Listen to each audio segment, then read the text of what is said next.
Bismillahirrahmanirrahim.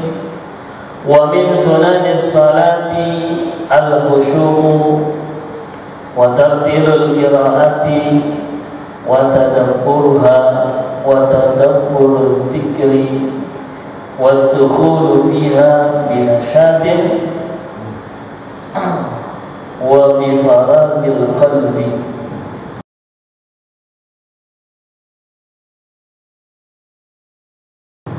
Dan termasuk daripada sunnah salat.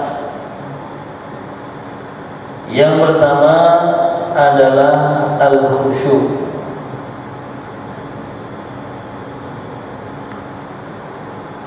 Bahkan di dalam syarah oleh al-Imam Ahmad bin Hajar al-Haytami dikatakan bal huwa ahammuha. Bahkan khusyuk itu adalah hal yang paling penting yang ada di dalam sholat.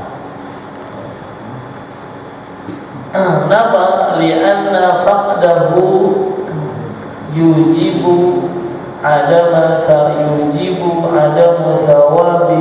ma fuqida fihi min kulliha aw ba'diha. Karena tidak adanya khusyuk menjadikan hilangnya pahala di dalam seluruh sholatnya atau sebagian sholatnya. Kalau sholatnya khusyuknya 50%, berarti pahalanya 50%. Kalau khusyuknya nggak ada sama sekali, ya, maka nggak diterima sholatnya. Ya.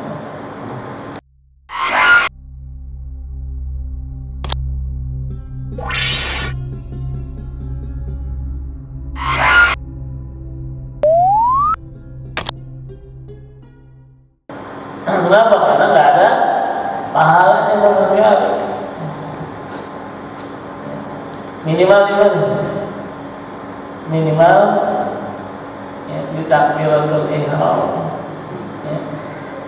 Itu minimal benar ya.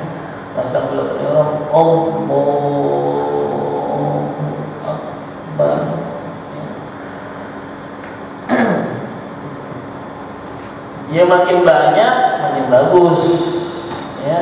Makin banyak makin bagus. Kenapa? Karena ini berkaitan dengan ya, jumlah nilai yang akan kita dapat dari sholat kita. Karena itu ya, silahkan dilatih. Dan saking pentingnya khusyuk ini ya, Allah sendiri ya, yang menjelaskan apa itu khusyuk. Alladzina yadhunnuna annahum mulaqu rabbihim. Orang-orang yang khusyuk itu adalah orang-orang yang berprasangka bahwasanya mereka di dalam salatnya sedang bertemu dengan Tuhan mereka, yaitu Allah Subhanahu wa ta'ala. Nah, kalau di dalam salat sini ya, diringkas maknanya ya, dengan kalimat wa huwa hudurul qalbi wa sukunul jawarih. Khusyuk itu adalah hadirnya hati kita di hadapan Allah Subhanahu wa ta'ala dan tenangnya anggota badan kita ya. Jadi ketika sholat ya, kita badannya harus tenang, jangan rasa kusuk ya. Jangan garuk-garuk, jangan goyang-goyang ya. Jangan ya, letak-letak. Karena ada tuh orang lagi sholat letak ya.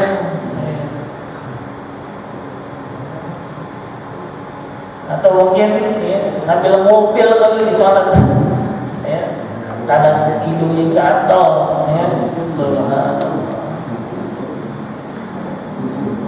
Nah ini ya makna daripada khusyuk ya, di dalam syarah oleh Imam Ahmad bin Hajar Al-Haytami dijelaskan khusyuk adalah hudurul qalbi wa sukunul jawarih, hadirnya hati kita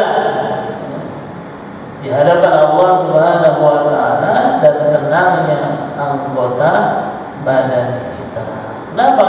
Karena ketika kita merasa ada di hadapan Allah ya, maka kita harus membayangkan bahwa kita sedang ada di hadapan seorang raja yang sangat agung, sehingga apapun yang terjadi di badan kita, gatal ya, atau mungkin sakit atau apa, semuanya ini akan ditahan.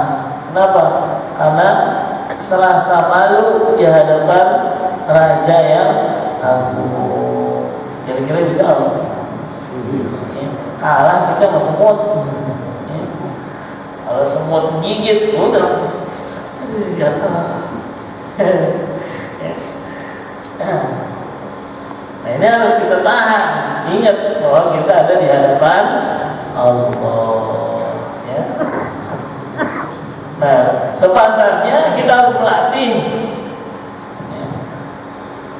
Rasa ini bukan hanya ada ketika kita di dalam sholat, bahkan dari rumah pun harus kita bayangkan bahwa kita ya akan berjumpa dengan Allah.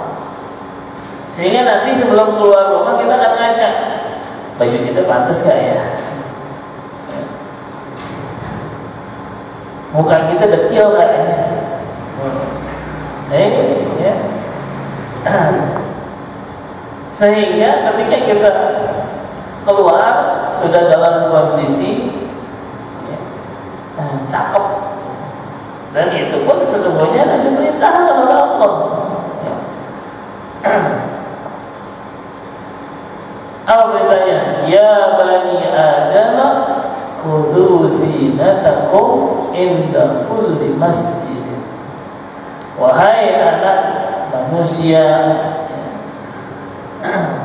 pakai keindahanmu ketika kalian akan sujud. Sujud artinya salat. Apalagi sholatnya di masjid. Ya ini lebih utama. Ya. Jangan asal-asalan. Ya. Jangan sampai ketinggalan kopiahnya. Ya. Kita bayangin kita nih ya, udah diundang. Ya. Salat ini kan undangan. Bagaimana kita dipanggil, hayya 'alas shalah, kan diundang, ayo ya, kita sholat, itu undangan ya. Nah, kalau kita diundang sama presiden, kira-kira gimana? Nah, asal goblek aja nggak? Nggak mungkin ya. Kalau kita diundang, apalagi dapat undangan dari presiden ya. Bapak Ustadz Soleh diundang untuk berjumpa dengan presiden. Kira-kira gimana? Yang langsung bilang sama bini, "Mah, beli baju baru mah." Sepatu yang cakep. Ya, dari mana ya? Pinjam dulu. Sampai pinjam. Ya. Mau ketemu presiden doang. Ya. Biar kelihatan pantas. Ya. Bukan biar kelihatan ganteng, biar kelihatan pantas ya. Apalagi Allah Subhanahu wa taala lebih dari seorang presiden ya. Sehingga kita mesti wangi-wangi, rapi-rapi, bersih-bersih ya. Cuma kebanyakan ini ya nggak dirasa sama orang. Yang penting gua wudhu, kita tutup aurat, kelar terus ya. Kalau modelnya kayak begitu nanti untuk mengantar khusyuknya dah susah. Ya. Tapi kalau dari awal dari rumah kita udah mempersiapkan diri bahwa kita akan berjumpa dengan Allah, ya, insya Allah di dalam sholatnya pun dorongannya akan kuat sehingga kita bisa mendapatkan kekhusyukannya. Ya. Kira-kira ya. Kalau kita badan belum mandi gatal, ya, baju kagak ganti, ya, udah 2 hari, ya, rambut kutu mulu, gak sampoan, ya, kita sholat bisa tenang nggak? Bisa tenang nggak? Nyum badan aja udah pusing gitu. Apalagi ya, kalau kita di samping sama orang yang kayak begitu, ya Allah, agak khusyuk dah. Ya. Nah ini makanya mesti dipersiapkan dari rumah, jangan kita balik. Wah saya mah bisa khusyuk. Ya. Ya. Pantas-pantasnya aja kagak. Ya gimana bisa khusyuk? Susah. Ya. Ini yang pertama ya. Jadi harus kita latih. Nah, caranya gimana ya? Dari rumah kita harus mempersiapkan diri akan berjumpa dengan Allah, ya. Dan ketika kita sedang masuk dalam sholat, harus kita bayangkan kita ada di hadapan Allah, sehingga tidak akan berani untuk melakukan hal yang menghinakan diri kita sendiri, hal yang tidak layak untuk kita lakukan. Ya. Seperti misalnya Bapak Presiden kita gatal, peci kita taruh aja kita gatal. Saya menjadi presiden, ya. Kira-kira pantas ya? Agak pantas, ya. Lagi sholat ada nggak orang yang garuk-garuk? Ya. Berarti gak jauh, kan jauh khusyuk, ya. Nah itu aja ya. Kalau jawaban lagi khusyuk panjang banget, ya. Itu aja lah minimal, ya. Karena saya bahas masalah khusyuk itu di bawah salam sampai beberapa pertemuan itu, ya. Gak kelar-kelar, ya. Jadi secara singkat aja, ya. Yang kedua daripada kesunahan di dalam salat adalah wa tartilul qiraati, tartil, ya, di dalam bacaan Al-Quran. Bacanya nggak boleh tergesa-gesa, harus ada ritmenya, ya. Kalau kita pakai nada cepat, ya, semuanya cepat, ya. Kalau semuanya lambat, pakainya lambat. Ada ritmenya, ada tartil namanya, ya. Itu tidak tergesa-gesa, ya. Bisa cepat tapi tajwidnya dipakai semua, ya. Kalau lagu-laguin, ya, dengan lagu bayati dan lain sebagainya, ya boleh, nggak apa-apa, ya. Quran kita baca, ya. Nggak masalah, ya. Justru menambah kenikmatan kita di dalam sholat, ya. Kenapa? Karena tanpa ada tartil, ya, tidak akan bisa muncul tajwidnya. Dan tajwid tugasnya, ya, fungsinya memperindah bacaan kita, ya. Nah, orang yang buru-buru ya nggak bisa lah, ya. Panjang pendeknya aja kadang kurang, ya. Nah ini harus diperhatikan, ya. Supaya menjadikan sholat kita sesuatu yang menyenangkan. Kalau sudah senang di dalam sholat, insya Allah akan betah berlama-lama. Ya. Tapi kalau, ya, bacanya kagak enak, jangankan kita jamaah sama dia jadi makmumnya, ya, dia sendiri aja kagak betah. Ya. Males ya. Dijadiin dia jadi imam nggak mau, enak bacanya salah-salah mulu, ya. Akhirnya nggak mau lah jamaah lagi sama dia. Nah, karena itu perlu dan wajib, ya, kita belajar ilmu tajwid supaya bisa tartil dalam qiraah. Selanjutnya yang ketiga adalah wa tadabburuha, merenungkan bacaannya. Bacaan yang ada di dalam salat, baik itu Al-Quran ya, atau tasbihnya, atau takbirnya, atau doanya, semuanya harus kita renungkan. Ya. Renungkan ini lebih daripada mengartikan, ya.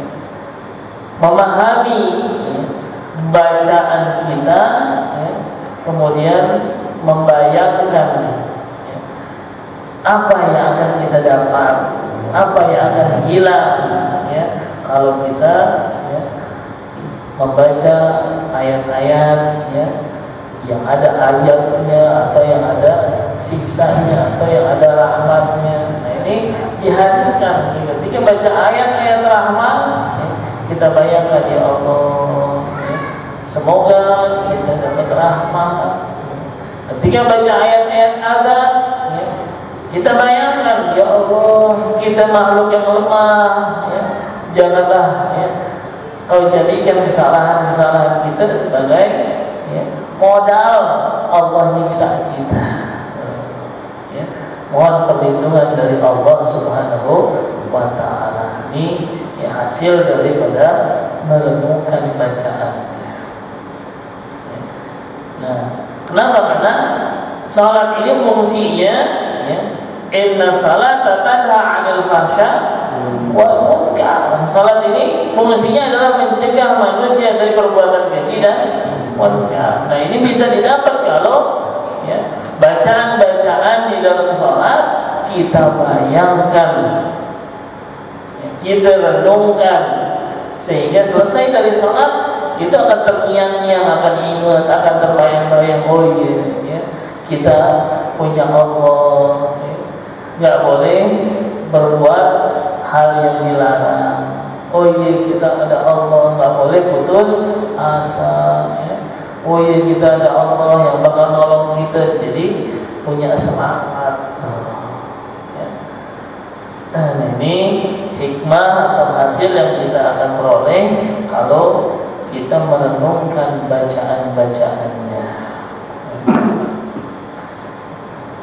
Selanjutnya wa tadabbur dzikri ya, mentadabburkan zikirnya juga. Nah, ini sama bahasa yang tadi ya. Wa dukhulu fiha binasyatin, dan masuk di dalam salatnya ini harus dengan semangat, nasyat ya. Kenapa? Nggak boleh ya, malas-malas, santai-santai. Mau sholat santai-santai, malas-malas. Karena ya, perbedaan antara orang yang beriman dan orang yang munafik ya, adalah di semangat sholatnya. Ya. Dalam Al-Quran surat An-Nisa Allah berfirman, innal munafiqina yukhadi'una Allah wa huwa khadi'uhum wa idza qamu ila salati qamu kusala yura'una an-nasa wa la yadhkuruna Allah illa qalila. Di dalam surat An-Nisa ayat 142 Allah berfirman, sesungguhnya orang-orang munafik mereka senantiasa menipu Allah Subhanahu wa ta'ala, padahal mereka lah yang menipu diri mereka sendiri. Dan ketika mereka bangkit untuk sholat, mereka bangun ya, mereka bangkit dengan bermalas-malasan, bahkan mengharapkan penilaian dari manusia, dan mereka tidak mengingat Allah, tidak menyebut Allah kecuali hanya sedikit. Nah, kita nggak boleh jadi orang yang munafik. Karena itu ya, untuk melaksanakan sholat mesti semangat ya. Ini untuk beda ya. Nah, salah satunya yang sering terjadi ya, udah selesai qomat masih aja yang belum bangun ya. Masih duduk santai ya. Ada yang bilang padahal kan jelas kalimatnya qad qamatis shalah, qad qamatis shalah ya. Sungguh salat ini telah tegak. Artinya apa? Yang mau salat sudah harus berdiri semua ya. Kalimatnya dengan fi'il madi bahkan ditambah huruf qad litahqiq ya. Untuk menjadikan sesuatu hal itu sangat nyata dekatnya.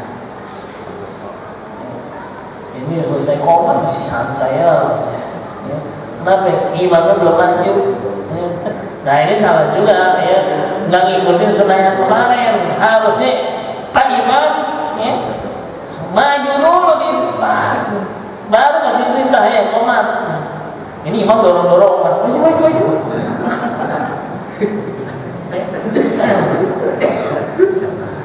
Iya kayak malam kemarin tuh ya, saya masih di luar udah qomat, kagak dia maju jadi imam ya Allah, jangan ya.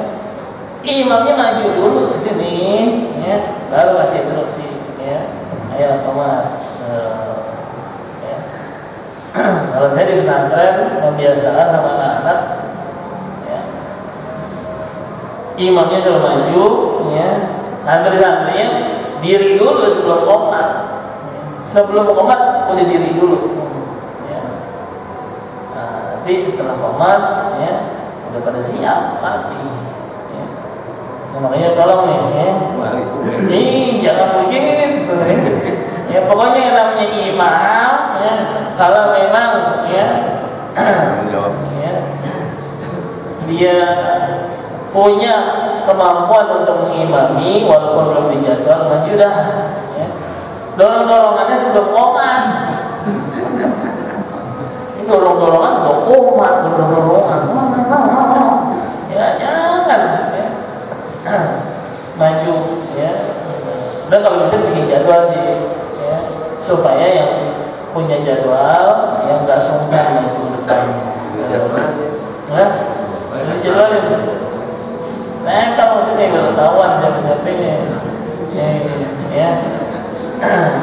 Iya, tapi di rumah masing-masing sih ya, kelihatan begitu ya, tempel jadi orang baru tahu ya.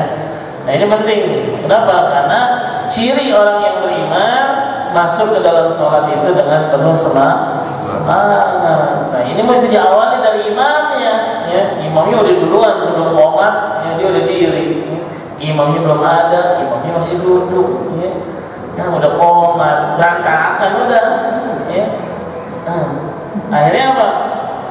Udah selesai qomat juga masih ada aja ternyata ya, imamnya belum ada katanya ya. Akhirnya begitu.